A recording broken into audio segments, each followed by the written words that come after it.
ओम शांति। आजिर मुरली 1-3-25 बाप दादा मधुबन। मुरलीर सारांश मिठे बच्चे प्रीति बुद्धि एवं विपरीत बुद्धि यही दुईटी शब्द प्रवृत्ति मार्गर अटे। एबे तुम मानकर प्रीति एकमात्र बाबांग सहित रही। तुमे पिला माने निरंतर बाबांगर स्मृति रे रहुच। प्रश्न, स्मृतिर यात्रा अर्थात जोगर यात्रा को आउ केउ नाम दिया जाई पारिबो? उत्तर, जोगर यात्रा प्रीतिर यात्रा अटे। विपरीत बुद्धि थिबा आत्मा मानंग ठारू नाम रूपरे आकर्षित हेबार दुर्गंध आसी थाए। सेमानंकर बुद्धि तम प्रधान होई जाई थाए। जो मानंकर प्रीति एकमात्र बाबांग सहित रही थाए सेमाने सर्वदा ज्ञान दान करी चालुथिबे। कौनसी देहधारी सहित सेमानंकर प्रीति होई पारिबो नाही। गीत, यह वक्त जा रहा है। ओम शांति। बाबा पिला मानंकु बुझाउछंती एबे एहाकु यादर यात्रा मध्य कुहाजिबो तो प्रीतिर यात्रा मध्य कुहाजिबो। मनुष्य माने तो सेई सबु तीर्थ यात्रा को जाई थांती। सेमाने रचना मानंकर यात्रा को सेमाने रचना मानंकर यात्रा रे देवी देवता मानंक निकट को जाउछंती। भिन्न भिन्न रचना अछंती ना।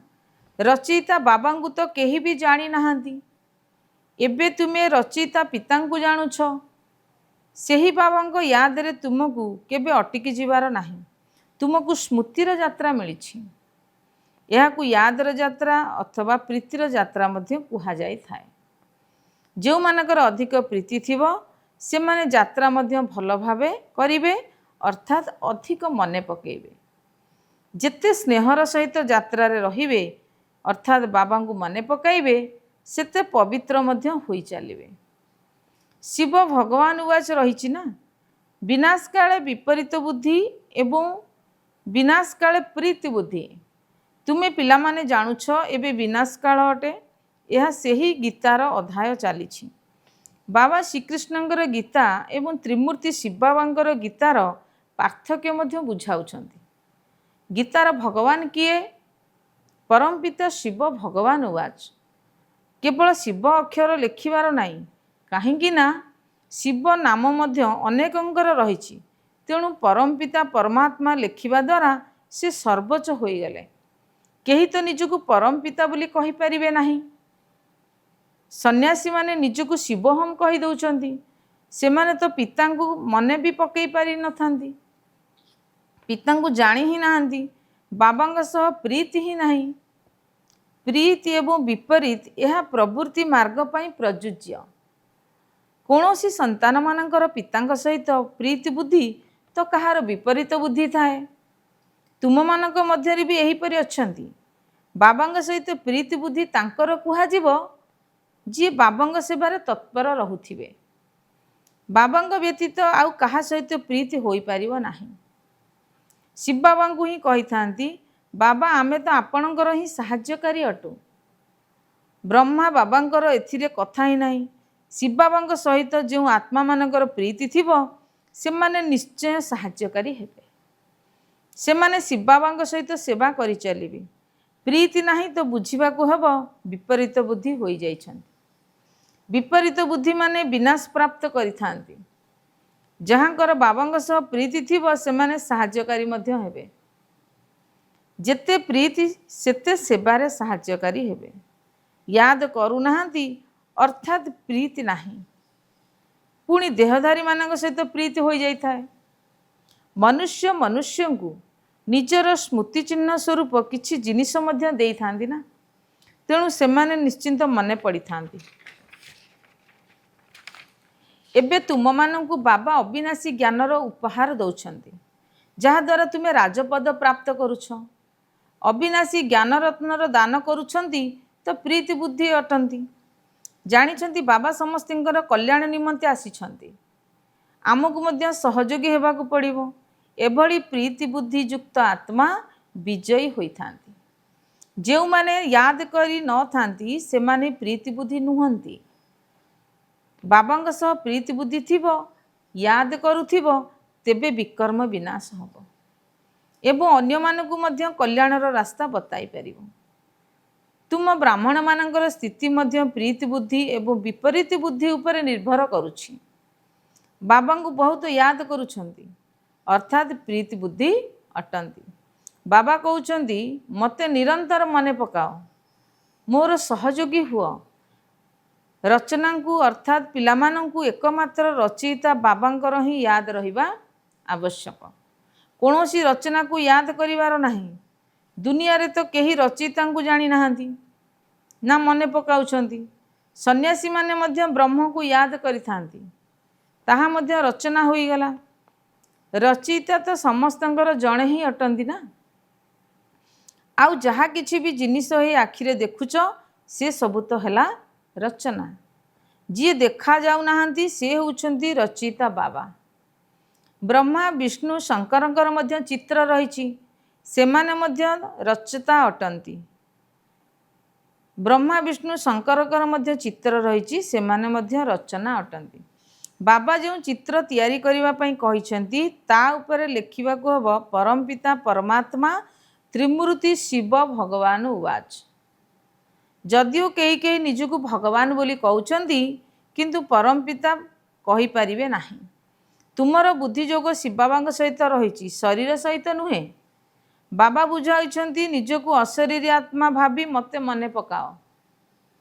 प्रीति एवं विपरीत बुद्धि सबु निर्भर करुछि सेवा उपरे। अधिक स्नेह थिबो तो बाबांकर सेवा मध्य भल भाबरे करिवे, तेबे विजयी कुहाजिवो। प्रीति नाही तो सेवा मध्य हबो नाही, पुणी पद मध्य कम मिलिवो। कम पद को कुहाजिवो उच्च पदरु विनश्यन्ति। एमिति तो विनाश समस्तंकर होछि, किंतु यह खास प्रीति एवं विपरीत बुद्धिर कथा अटे। रचयिता बाबा तो जणे ही अटंती, तांकु ही शिव परमात्माय नमः कुहा जाए। शिव जयंती मध्य पालन करिथांती। शंकर जयंती केबे शुणी नाह। प्रजापिता ब्रह्मांकर नाम मध्य प्रसिद्ध अटे। विष्णुंकर जयंती पालन करि नथांती, कृष्णंकर जयंती करिथांती। एहा मध्य काहाकू जणा नाही कृष्ण एवं विष्णुक मध्यरे कौन अंतर रहिछि। मनुष्य मानकर विनाश काले विपरीत बुद्धि अटे, तेणु तुम मानक मध्यरे भी प्रीति एवं विपरीत बुद्धि अछंती। बाबा कहउछंती तुमर एई रुहानी धंदा तो बहुत भल। सकाळे और संध्यारे एही सेवारे लागि जाओ।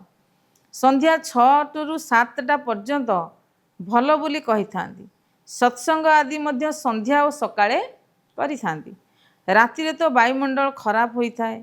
रातिरे आत्मा निज शांति अवस्था को चली जाइथाए, जहाकू निद्रा कहा जाउछि। पुणी सकाळु जाग्रत हेउछि।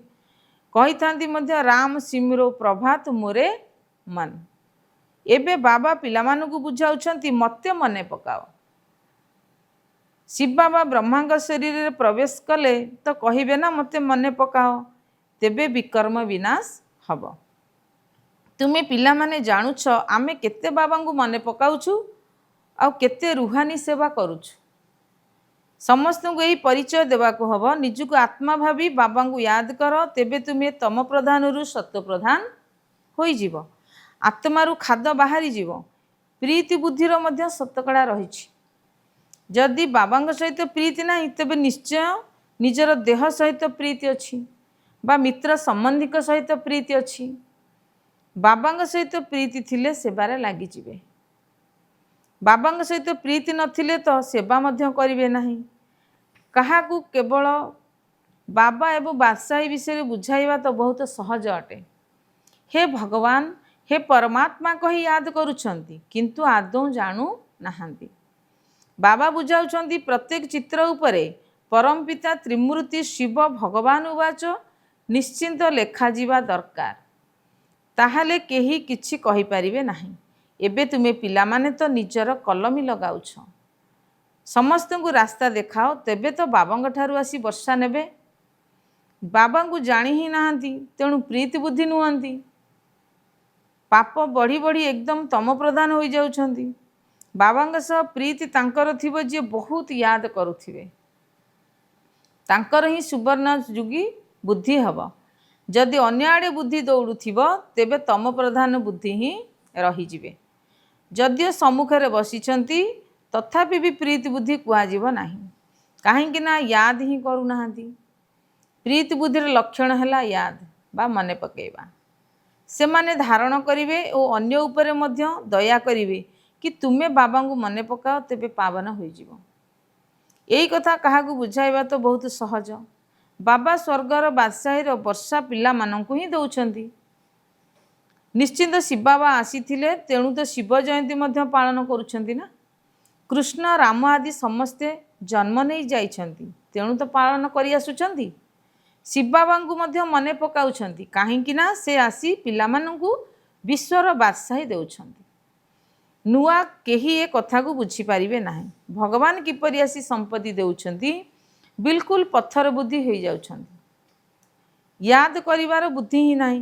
बाबा निजे कहउछंती तुमे अधा कल्पर प्रेमिका अट। एबे मु आसीछि भक्ति मार्ग रे तुमे केते धक्का खाउछ किंतु भगवान तो काहाकू मिलिबे नाही। एबे तुमे पिला माने बुझुछ बाबा भारत को आसी मुक्ति जीवन मुक्तिर रास्ता बताउछंती। कृष्ण तो ही रास्ता बताई पारिबे नाही। भगवान को सह प्रीति बुद्धि जोड़िबा को हबो ता भारतवासी माननकु बाबा आसी शिकाउछंती। आसुछंती मध्य भारत को सेथि पई भारत रे शिव जयंती पालन करूछंती। तुमे पिला माने जानुछ सर्वज होउछंती भगवान। तांकर नाम होची शिव। सेथि पई तुमे लेखुछ शिव जयंती ही हीरा तुल्य अटे। बाकी समस्तंकर जयंती कड़ू तुल्य। एपरि लेखिले बिगड़ी जाउछंती। तेणु प्रत्येक चित्र रे जदि शिव भगवान वाच लेखा जीवो तेबे तुमे सुरक्षित रहिबो। केही केही पिला माने पूरा बुझी पारु नाहांती तेणु नाराज होई जाउछंती। मायार ग्रहाचारी बुद्धि उपरे ही प्रथमे प्रभाव पकाई थाए। बाबांग ठारू ही बुद्धि जोग हटाई देई थाए जहा द्वारा एकदम उपरु तळकु खसी जाई थांती अर्थात स्थिति हराई थांती। देहधारी मानक पाखरे बुद्धि जोग अटकी जाउछि तेबे बाबांग ठारू विपरीत बुद्धि हेले ना। तुमको प्रीति बुद्धि रखिबा को हबो एकमात्र विचित्र विदेही बाबांग सह। देहधारी सहित प्रीति रखिबा क्षतिकारक अटे। बुद्धि उपरु बाबांग ठारू हटिले एकदम तळकु खसी जाई थाए। जदिओ यह अनादि पूर्व प्रस्तुत ड्रामा तथापि भी बाबा तो बुझाइबे ना। विपरीत बुद्धियुक्त आत्मा मानंग ठारू तो जेपरी नाम रूपर दुर्गंध आसी थाए नचेत सेबारे आगे आसीबा दरकार। बाबा काली मध्य भल भाबरे बुझाइछंती। मुख्य कथा होची गीतार भगवान किए। एइथिरे ही तुमर विजयी हेबार अछि। तुमे पचारुच गीतार भगवान शिव ना श्रीकृष्ण। सुखदाता किए?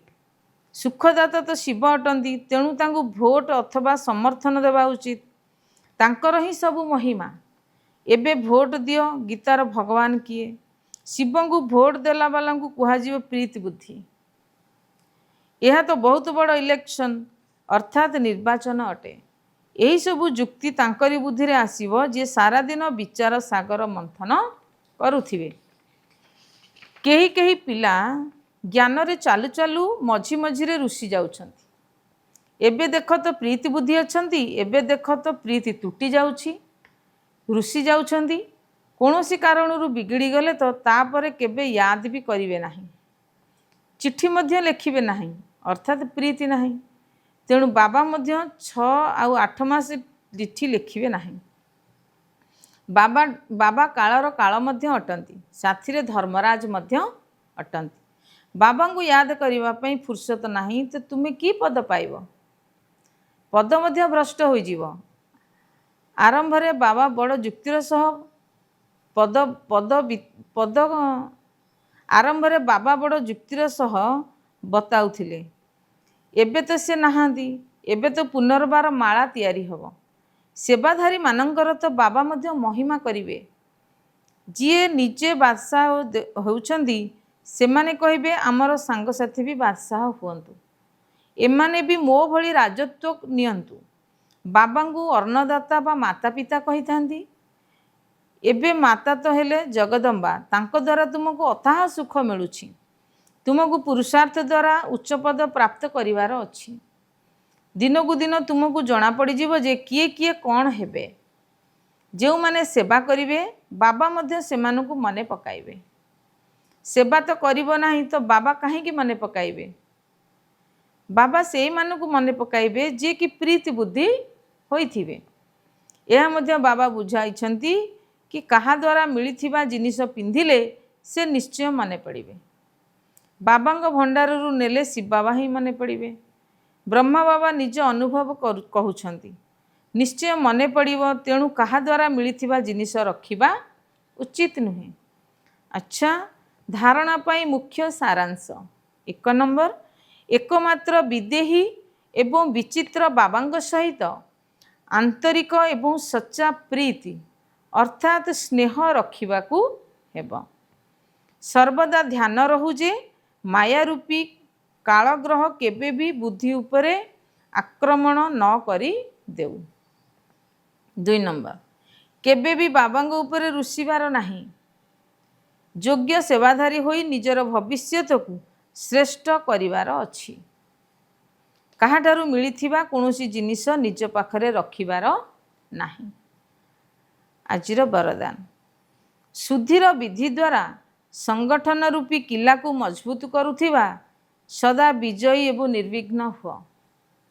विस्तार, यही संगठन रूपी किला भितरे प्रत्येक आत्मा सदा विजयी एवं निर्विघ्न रहिबा पई हेले विशेष समय निर्धारित करी चारिआडे एकासाथीरे जोगर कार्यक्रम रखंतु। तापरे देखिबो केही भी एही तार को काटी परिबे नाही। काहेकि ना तुमे माने सेवा को जेतिकी जेतिकी बढ़ाई चलीथिबो सेई अनुसारे माया मध्य निजर करिबा को चेष्टा करिबो। सेथिपई जेपरि कोनोसी कार्य आरंभ करिबा पूर्वरु शुद्धिकरण करिवार विधि को आपणाउछ, सेई भली संगठित रूपरे तुम समस्त श्रेष्ठ आत्मा मानक भितरे केवल गोटिए ही शुद्ध संकल्प रहू विजयी।